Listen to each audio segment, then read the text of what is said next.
Welcome. Today we're going to be discussing the technique broken gift and how to relate it to other elements of the American Kenpo system.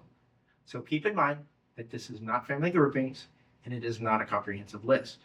What it is just different avenues that we're going to explore so that we can uncover how to relate this technique to other elements of the system. So let's start out by limiting our relationship to just the gift techniques. And a concept that's prevalent inside those techniques is the fact that we're not really worried about this handshake. What we're worried about is that loose extremity. And that brings in the general rule that says check off any loose extremities. So there are a couple different ways we can deal with that. Let's take it from one perspective of the easiest way in which we can do this, and that would bring in gift in return.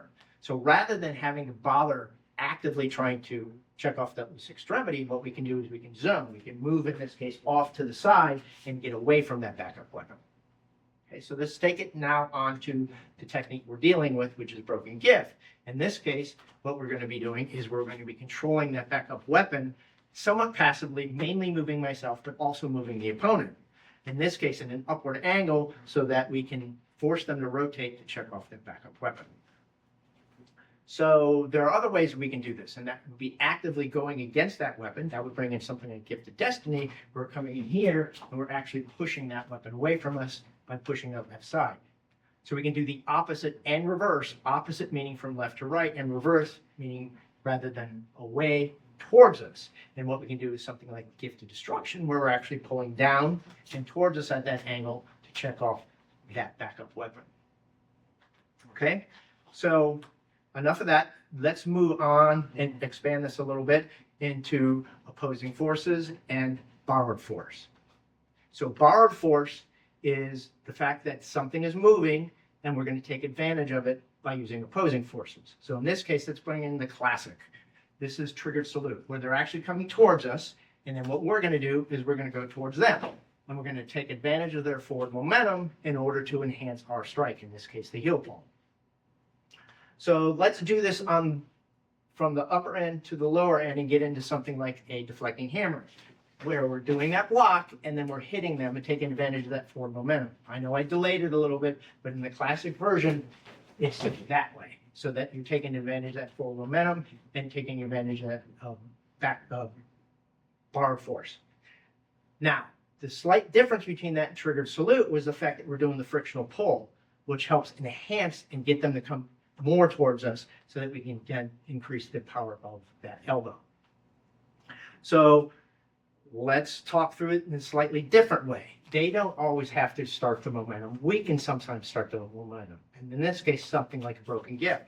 Well, if you notice, they don't have any momentum at this point, but what we can do is make them get momentum by doing this pull here and then taking advantage of that borrowed force using opposing forces. Okay?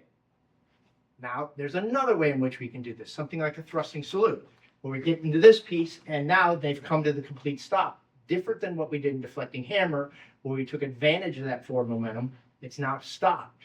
But now we can force them to generate that forward momentum, something very similar to what we did in broken gift, and we do that now through the foot rather than the hand. So we do the hit, forcing them to bend forward, and then we can get that heel palm taking advantage of it.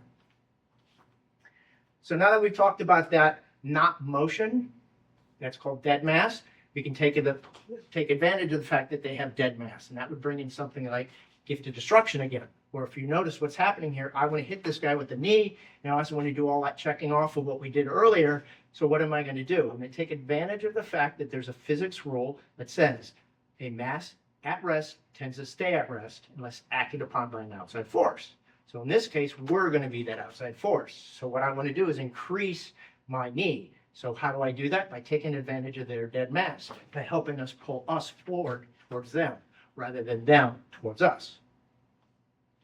Okay, so let's talk through one more. The concept of third handing. So third handing is an interesting concept.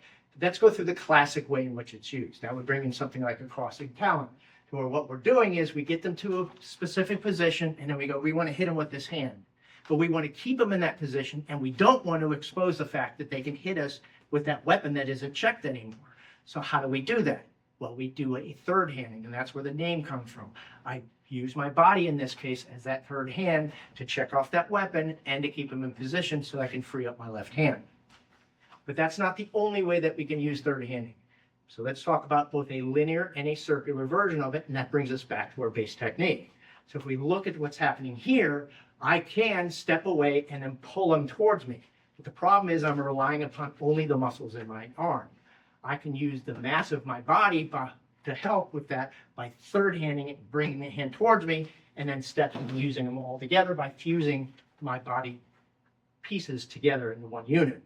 And that's the linear version. We can then go on to a circular version for a slightly different purpose. Just like it was used to enhance the pull, we can use it to enhance some sort of applied maneuver. In this case, the lock. So as I begin to rotate my body, that helps accentuate that lock so that it can then position the opponent to where I want them to be so that I can hit them with the forearm in this case. So in other words, somewhat opposite of what we did for crossing talon. Rather than keep them in position, we position them, but we're also doing it in order to enhance the maneuver. So in recap, what did we do? We related this through third handing, through borrowed force, and through checking off the backup weapon.